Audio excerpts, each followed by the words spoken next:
So hello everyone, आज चाहिँ हामी बोटनीको एउटा इम्पोर्टेन्ट लङ क्वेसन डाइकट रुटको बारेमा चाहिँ स्टडी गर्न गइरहेछौँ होइन। अनि अब डाइकट रुटको बारेमा स्टडी गर्दाखेरि चाहिँ म चाहिँ अब यो फिगरबाट बुझाउँछु होइन। अब सुरुमा भनेको डाइकट रुटमा के हुन्छ त नि, एनाटोमी स्टडी गर्दाखेरि अब के हुन्छ त्यसको भित्रपट्टि डाइकट रुटमा हेऱ्यौँ भने के हुन्छ भन्दाखेरि हाम्रो फर्स्ट अब हामीले हेर्दाखेरि बाहिरपट्टि इपिडर्मिस हुन्छ क्या, बाहिरपट्टि इपिडर्मिस। अनि इपिडर्मिस भन्दा अलिकति भित्रपट्टि के हुन्छ, कर्टेक्स हुन्छ, कर्टेक्स। अनि अब यो कर्टेक्स पछि यो पार्टलाई इन्डोडर्मिस भनेर भन्छ,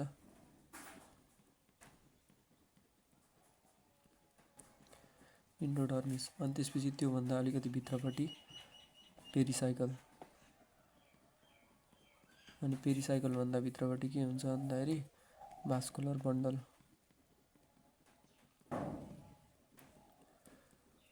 अनि त्यसपछि भास्कुलर बन्डल भन्दा भित्रपट्टि कन्जक्टिभ टिस्यु।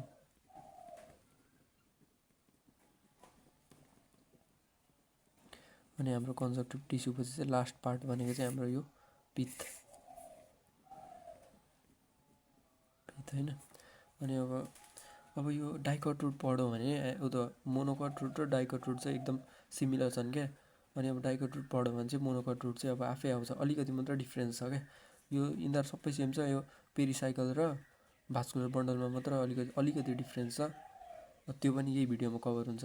अब जसले डाइकट रुट आउँछ त्यसलाई मोनोकट रुट पनि आइरहेको हुन्छ होइन। अनि अब फर्स्टमा चाहिँ अब हामीले चाहिँ अब यिनीहरूको बारेमा यो त स्टडी गर्दाखेरि चाहिँ के पढ्नुपर्छ भन्दाखेरि अब यो भनेको लङ हो नि त, त्यही भएर अब यसको यो जस्तै अब इपिडर्मिसको बारेमा चाहिँ अब हामीले इपिडर्मिस कुन सेलले बनेको होइन। अनि अब त्यसपछि सेलको स्ट्रक्चर अनि त्यसको फङ्सन लेखिदिने भइहाल्यो होइन। अनि अब सबैको त्यही लेख्दाखेरि चाहिँ हाम्रो टक्क लङ एन्सर क्वेसन चाहिँ बन्छ। अनि फर्स्टमा चाहिँ अब हामीले अब स्टार्ट गरिहालौँ होइन इपिडर्मिसबाट चाहिँ।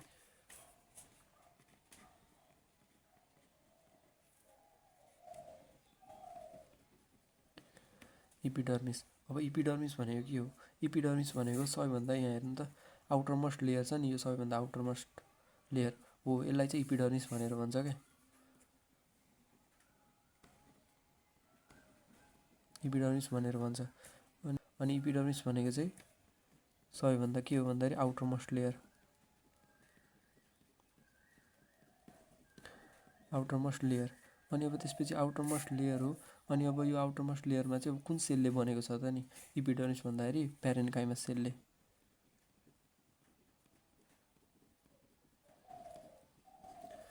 प्यारेन्काइमा सेलले बनेको छ। अनि अब प्यारेन्काइमा सेलले यो बनेको छ होइन। अनि त्यसपछि अब यो सेलको बिचमा त यहाँनिर अब स्पेस छैन नि त होइन, यो सेल त एकदम कम्प्याक्टली एरेन्ज भएको छ, स्पेस छैन, त्यही भएर नो इन्ट्रासेलुलर स्पेसेस क्या, नो इन्टरसेलुलर स्पेसेस भनेको अब सेलको बिचमा चाहिँ कुनै पनि स्पेस छैन भनेको क्या। अनि अब त्यसपछि अब यसमा एक्सटेन्सन चाहिँ के छ, यो इपिडर्मिस भयो होइन। अब यो भनेको त के हो भन्दाखेरि रुट हेयर पनि आयो क्या, एक्सटेन्सन। यो इपिडर्मिसमा एक्सटेन्सन भनेको चाहिँ रुट हेयरहरू हुँदो रहेछ भनेर लेख्ने, एक्सटेन्सन भनेको रुट हेयर। अनि अब यिनीहरूको मेन फङ्सन भनेको चाहिँ के हो भन्दाखेरि एउटा भनेको एब्जर्प्सन, अब रुटको के हो त्यही लेखिदिने क्या। रुटले के गर्छ भन्दाखेरि absorption of minerals from soil. अनि अब यो इपिडर्मिस भन्दा बाहिरपट्टि अब कुनै पनि लेयर छैन नि त होइन। यहाँ अब यो इपिडर्मिस भन्दाखेरि इपिडर्मिसको बाहिरपट्टि त कुनै लेयर छैन भनेपछि अब यहाँ क्युटिकल पनि हुँदैन क्या, क्युटिकल एब्सेन्ट हुन्छ। अनि त्यसपछि स्टोमाटा पनि एब्सेन्ट हुन्छ, यसमा स्टोमेटा पनि एब्सेन्ट हुन्छ। यो भनेको चाहिँ हाम्रो इपिडर्मिस भयो। भनेपछि अब एकचोटि फेरि इपिडर्मिसको सम्मरी ल, इपिडर्मिस भनेको चाहिँ सबैभन्दा आउटर मोस्ट लेयर रहेछ होइन डाइकट रुटको। अनि अब यसमा चाहिँ कुन सेलले बनेको हुँदो रहेछ भन्दाखेरि प्यारेन्काइमा सेलले बन्दो रहेछ। अनि अब त्यो सेलहरूको बिचमा चाहिँ के हुन्छ भन्दाखेरि इन्टरसेलुलर स्पेसेस चाहिँ हुँदैन रहेछ क्या, भनेपछि तिनीहरू कम्प्याक्टली एरेन्ज छन् भनेर भन्नु पर्यो। अनि अब यसमा एक्सटेन्सन चाहिँ रुट हेयरहरू हुँदो रहेछ। अनि त्यसपछि अब यसको मेन फङ्सन भनेको चाहिँ absorption of the minerals from soil. अनि यसमा क्युटिकल पनि एब्सेन्ट, स्टोमेटा पनि एब्सेन्ट। अब यसलाई लेख्दाखेरि चाहिँ कसरी लेख्ने भन्दाखेरि epidermis is the outermost protective layer. It is made up of parenchyma cell with no intracellular spaces. The extension of epidermis is root hair भनेर लेख्ने अनि it help in the absorption of the minerals from soil अनि cuticles and stomata are absent भनेर लेख्ने। यति लेखेपछि इपिडर्मिसको भइहाल्छ हैन। यो भनेको हाम्रो इपिडर्मिस भयो। अनि त्यसपछि हाम्रो अब सेकेन्डमा छ कर्टेक्स। अब कर्टेक्स भनेको अब यो हो क्या, यो राउन्ड खालको छ नि, यो भनेको चाहिँ कर्टेक्स हो। यो राउन्ड यति। अब यहाँनिर चाहिँ अब कस्तो खालको सेल रहेछ भन्दाखेरि राउन्ड अनि सेल कस्तो हुन्छ भन्दाखेरि थिन वाल्ड हुन्छ क्या, थिन वाल्ड सेल हुन्छ। अनि त्यसपछि अब यो चाहिँ अब कुन सेल हो त होइन, प्यारेन्काइमा हो कि स्क्लेरेन्काइमा हो कि कोलेन्काइमा हो, कुन हो भन्दाखेरि प्यारेन्काइमा सेल हो यो पनि। सेल अनि अब यहाँदेखि हेर्दाखेरि अब यो सेलको बिचमा त के छ भन्दाखेरि स्पेसहरू छ नि त होइन। अब यो सेल एउटा हो, यो सेलहरूको बिचमा स्पेसहरू छ नि त होइन। हो त्यो स्पेसलाई चाहिँ के भन्छ, इन्टरसेलुलर स्पेसेस भनेर भन्छ। भनेपछि यहाँनिर चाहिँ इन्टरसेलुलर स्पेस चाहिँ प्रेजेन्ट रहेछ भनेर लेख्नु पर्यो होइन। अब यति लेखेपछि कर्टेक्सको पनि भइहाल्छ। अनि अब यो भनेको कर्टेक्सको यति लेखेपछि सेलको बारेमा भनिसकेपछि भइहाल्यो कर्टेक्सको चाहिँ। अनि अब त्यसपछि कर्टेक्स पछि हाम्रो के आउँछ भन्दाखेरि इन्डोडर्मिस आउँछ क्या। तर यो कर्टेक्सकै लास्ट पार्ट हो क्या इन्डोडर्मिस भनेको चाहिँ। कर्टेक्सको लास्ट पार्ट भनेको इन्डोडर्मिस। अब इन्डोडर्मिस यो कर्टेक्समै लेख्दा पनि हुन्छ कि त फाल्टे बनाएर लेख्दा पनि भयो।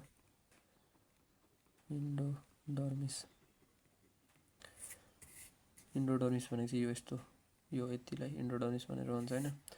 अब इन्डोडर्मिस भनेको कस्तो छ, यस्तो हेर्दाखेरि यस्तो छ नि त होइन। अनि त्यसपछि अब यो सेप के हो, ब्यारल सेप्ड हो नि त।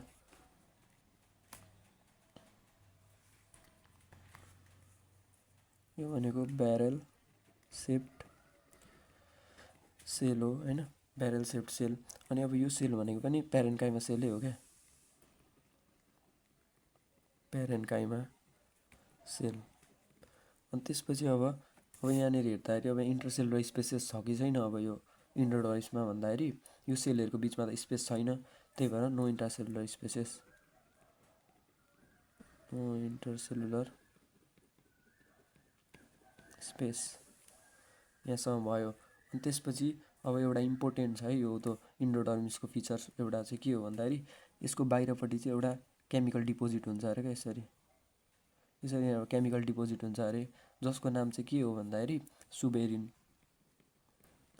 यो सुबेरिन डिपोजिट भइसकेपछि एउटा क्यास्पेरियन स्ट्राइप भन्ने फर्म गर्छ अरे क्या, क्यास्पेरियन स्ट्राइप भनेपछि यो त हाम्रो यो इन्डोडर्मिसको सेलहरूमा चाहिँ बाहिरपट्टि चाहिँ एउटा सुबेरिन भन्ने केमिकल डिपोजिट हुँदो रहेछ। अनि त्यो केमिकल डिपोजिटले चाहिँ एउटा क्यास्पेरियन स्ट्राइप फर्म गर्दो रहेछ क्या, क्यास्पेरियन स्ट्राइप चाहिँ फर्म गर्दो रहेछ। अब के गरौँ भन्दाखेरि सुबेरिन डिपोजिट भयो,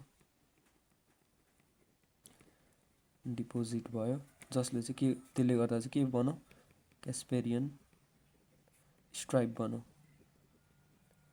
अनि अब यो क्यास्पेरियन स्ट्राइपको फङ्सन चाहिँ के हो भन्दाखेरि यसले चाहिँ वाटर चाहिँ इन्टर गर्न दिँदैन क्या, वाटरमा चाहिँ पर्मिएबल हुँदैन भनौँ न, वाटरको लागि पर्मिएबल छैन यो चाहिँ। It restrict the water to flow to FLOW flow भनेपछि अब इन्डोडर्मिसको पनि भयो होइन। इन्डोडर्मिसमा चाहिँ ब्यारल सेप्ड सेलहरू हुँदो रहेछ। अनि त्यो सेलहरू भनेको चाहिँ प्यारेन्काइमा सेलहरू हो। अनि अब यहाँनिर इन्टरसेलुलर स्पेसेस पनि छैन। अनि यो सेलको बाहिरपट्टि के हुँदो रहेछ, यो सेलको बाहिरपट्टि सुबेरिन डिपोजिट हुँदो रहेछ। सुबेरिन डिपोजिट भइसकेपछि चाहिँ क्यास्पेरियन स्ट्राइप फर्म भयो। त्यो क्यास्पेरियन स्ट्राइपले चाहिँ अब वाटरहरूलाई चाहिँ इन्टर गर्न रेस्ट्रिक्ट गर्दो रहेछ है। अनि यहाँसम्म लेख्दा भइहाल्यो होइन। यो भने चाहिँ कर्टेक्समै मिलाएर लेख्दा नि हुन्छ क्या, इन्डोडर्मिस फाल्टै दिनै पर्दैन क्या। अनि अब इन्डोडर्मिस पछि हाम्रो के छ भन्दाखेरि पेरिसाइकल रहेछ होइन।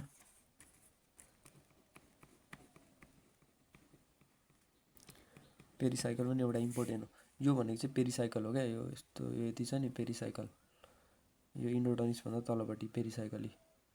तर यो मैले चाहिँ एउटा सिङ्गल लेयर मात्रै देखाएको छु क्या, तर यो चाहिँ मल्टिलेयर्ड हुन्छ क्या। मल्टिलेयर्ड भनेको यस्तो यस्तो यस्तो यस्तो यस्तो यस्तो भयो भने यसरी बसेको हुन्छ क्या,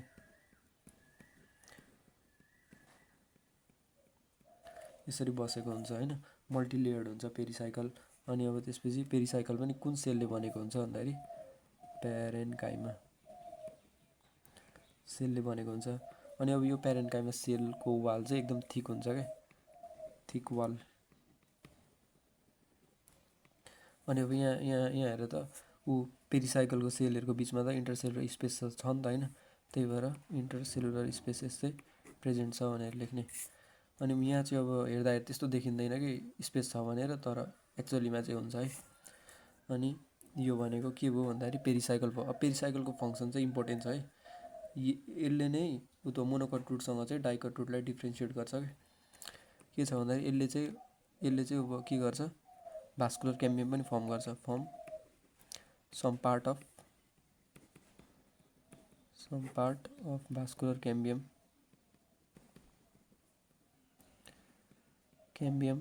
अनि कर्क क्याम्बियम। यसले चाहिँ भास्कुलर क्याम्बियम कर्क क्याम्बियम फर्म गर्नको लागि चाहिँ हेल्प गरेर हुन्छ होइन।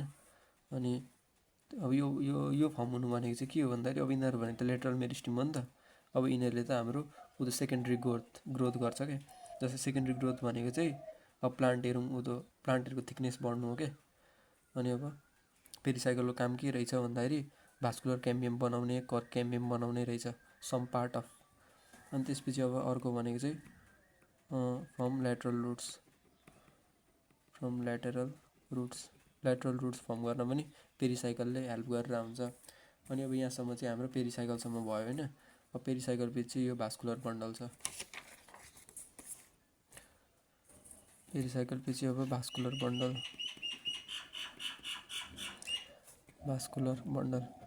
बन्डल भनेपछि जहिले पनि भास्कुलर भनेपछि हाम्रो जाइलम र फ्लोएम पर्छ होइन, जाइलम र फ्लोएम भनेर याद गर्ने।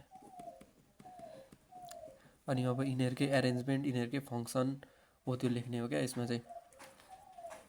अनि अब यिनीहरूकै फङ्सनहरू चाहिँ यसमा लेख्ने हो। अनि अब भास्कुलर बन्डलमा चाहिँ जहिले पनि अब हामीले के सम्झिने भास्कुलर बन्डल भनेपछि भन्दाखेरि जाइलम र फ्लोएम। अनि भास्कुलर बन्डलको बारेमा चाहिँ अब हामीले यहाँ डिस्कस गर्छौँ। भास्कुलर बन्डल भनेको अब यो हाम्रो पेरिसाइकल भयो होइन, पेरिसाइकल भन्दा यो जाइलम फ्लोएम छ नि त, यहाँ जाइलम फ्लोएम एक्सपी भनेर रिप्रेजेन्ट गरेको छु, हो त्यो हुन्छ है। अनि अब यिनीहरूको एरेन्जमेन्ट कस्तो हुन्छ अरे भन्दाखेरि जाइलम र फ्लोएमको रेडियल्ली एरेन्ज्ड।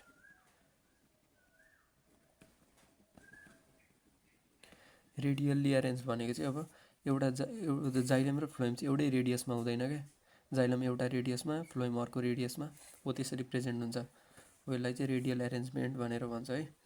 अनि अब त्यसपछि रेडियल एरेन्जमेन्ट भयो होइन। अनि त्यसपछि के हुन्छ भन्दाखेरि अब यो त के छ भन्दाखेरि जाइलम र फ्लोएम त प्याचको फर्ममा छ नि त, एउटा प्याच यहाँ जाइलमको भयो, अर्को प्याच यहाँ फ्लोएमको, अर्को यहाँ जाइलम, अर्को यहाँ फ्लोएम हो, यसरी भएको छ प्याची फर्ममा। भने चाहिँ कतिवटा प्याच छ भन्दाखेरि कतिवटा प्याच चाहिँ हुन्छ भन्दाखेरि डाइकट रुटमा 2 देखि 4 प्याचेस हुन्छ क्या, 2 to 4 प्याचेस हुन्छ। अनि 4 भनेको के हो, टेट्रा, यसलाई के पनि भनिन्छ टेट्राक हो, यो कन्डिसन भनेर भन्छ यसलाई। अनि अब भास्कुलर बन्डलको अर्को इम्पोर्टेन्ट भनेको चाहिँ अब उतो जाइलमको हो क्या, प्रोटोजाइलम र मेटाजाइलमको उतो पोजिसन हो। जस्तै अब यो एउटा यो सेन्टर भयो होइन, भनेपछि अब यो हाम्रो के छ भन्दाखेरि मेटाजाइलम चाहिँ यहाँ प्रेजेन्ट हुन्छ, अनि अर्को प्रोटोजाइलम चाहिँ यहाँ हुन्छ क्या। मेटाजाइलम चाहिँ टुवार्ड सेन्टर,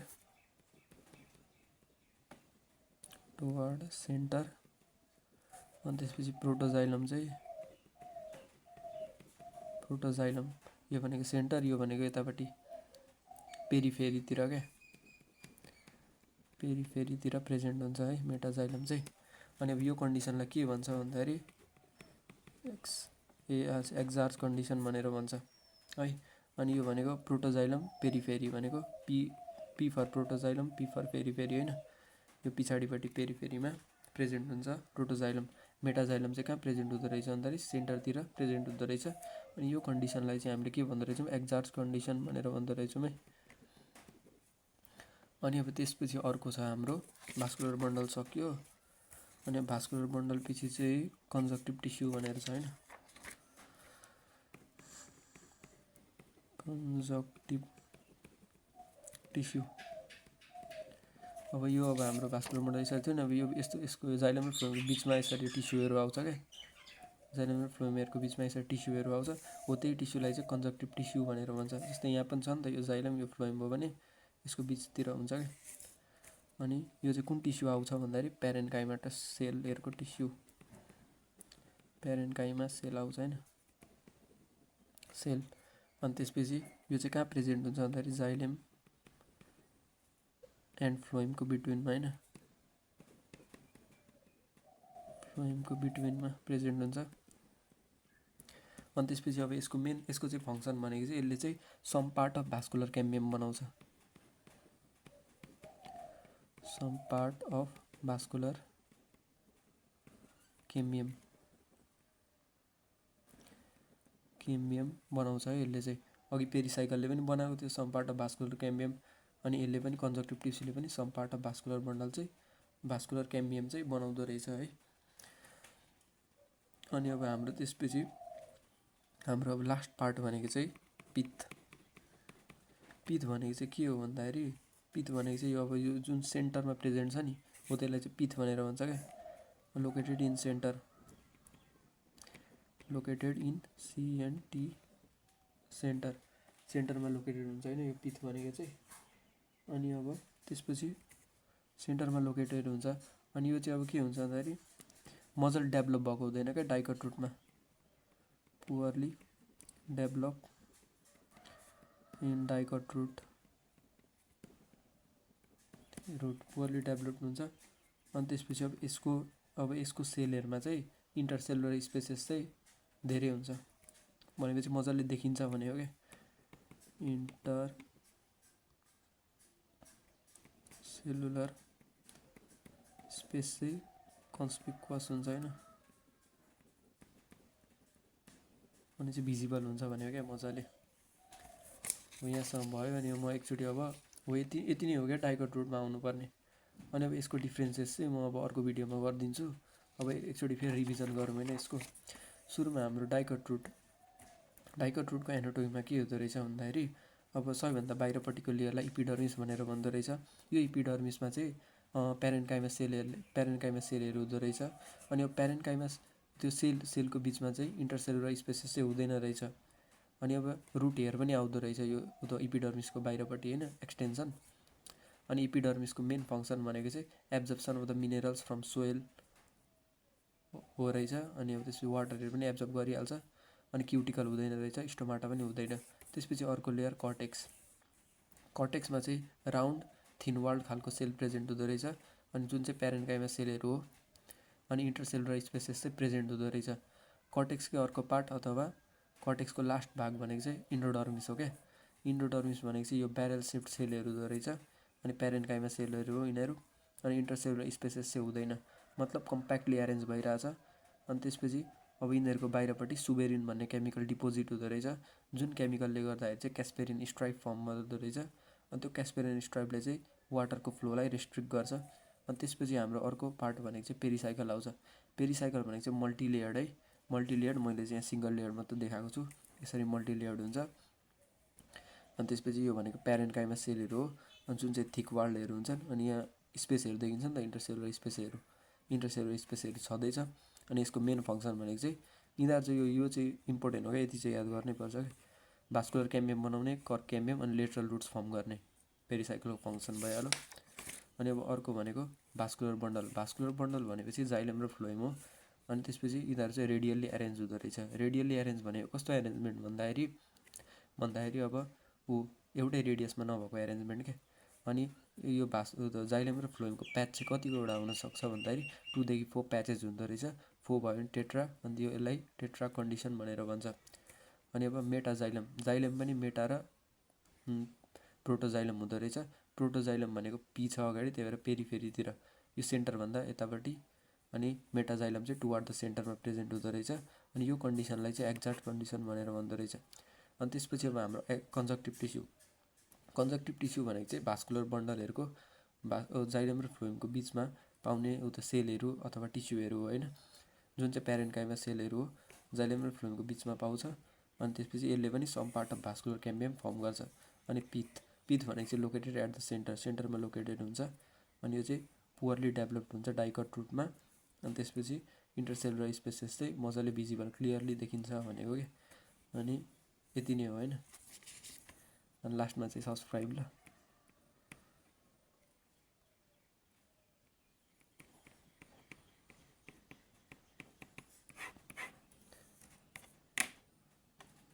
यो फिगर चाहिँ